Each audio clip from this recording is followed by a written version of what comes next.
Coming up on 8:23, we're back here in studio. Dr. Yvette Lu joining us. Great to see you. Likewise. Staying safe in the sun is the name of the game this time around. I know the temperature's warming up. Sunshine, we've had a lot of it recently. We're going to have a lot coming up in the week. Let's talk about UV index to start. We hear this number being thrown out. What do we need to know about the UV index when it comes to being outside? Okay, so 1 in 3 cancers worldwide is a skin cancer, and 80 to 90% of skin cancers are caused by UV radiation. That's why we care about UV radiation. UV index is a measure of how much UV radiation is getting down to us, and if you look at the numbers, if it's 3 and higher, that means it's a moderate risk of harm to us. So that's when you want to use sun protection measures like sunscreen, hats, covering up. So 3 or higher, and it's really easy to find the UV index online. You can just go online and it's readily available. And there's always a risk, even though I'm looking outside, it's cloudy, there's always a risk of this exposure to the UV rays, correct? Yes, the UV index can be high even if it's on a cloudy day. So if the UV index is over 3, just go by the number, don't go by whether or not there's sun outside. Okay, and of course when we hear the UV index, then it's how do we protect ourselves? We hear SPF being thrown out. Talk about how SPF is broken down in the protection against UVA versus UVB rays. Yes, so SPF is a measure of protection against UVB rays. So UVA rays cause sunspots, cause aging of the skin. UVB rays cause burn. Both of them cause skin cancer.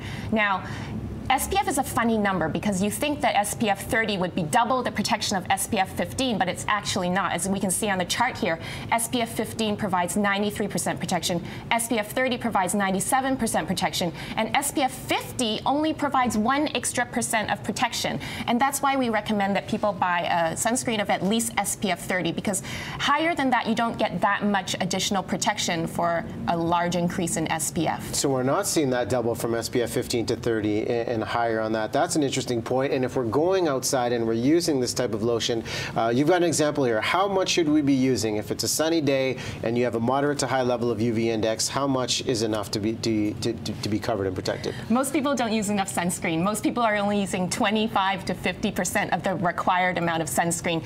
For an adult on a sunny day, like a beach day, you should be using the amount that goes in a shot glass. Okay. So 30 mils or 1 ounce. And it's actually quite a lot. So we're going to do a demonstration here because if you see, if I start pumping, you can see how many, and I've pumped so much already, and I've only really filled up such a small amount of the shot glass, right? Like it's... And that's going for your whole body, you're saying? This is for your whole body, just 1 application. You can see I'm still pumping away. I still have not even barely filled half the shot glass. Yeah. So it's a lot of sunscreen. And reapplying it, even if it says it's waterproof or sweat resistant, what's the frequency for reapplication? You want to reapply every 2 to 3 hours, or after sweating heavily or after swimming, because sunscreen forms a thin protective layer on your skin. It either reflects or absorbs the radiation, so the radiation doesn't damage your skin cells and cause skin cancer.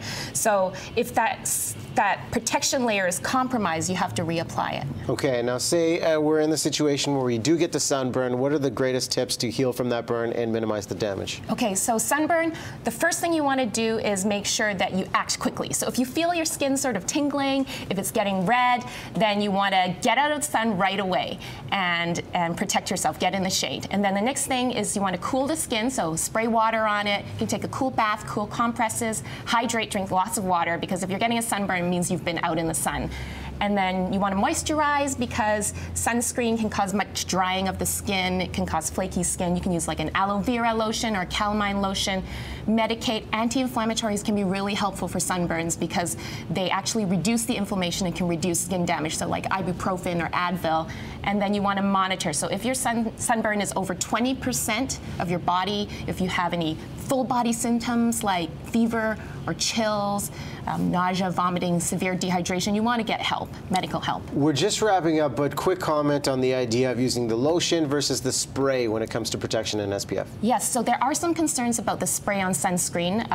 Right now, it's recommended that we use caution if you're using it on children. The main concern is aerosolized particles, so breathing in the particles can cause an asthma reaction or an allergic reaction. If you're going to use a spray-on sunscreen, the best way to use it is to pump it into your hand and then spread it on your skin, especially on your face. But I also recommend you do that for your body, and that allows for a more even application of the sunscreen. Great information. A couple of websites we want to throw out there: suntips.ca and healthlink.bc.ca to find out more on this, and obviously stay safe and protected outside. Dr. Yvette Lu, thanks so much. Thank you.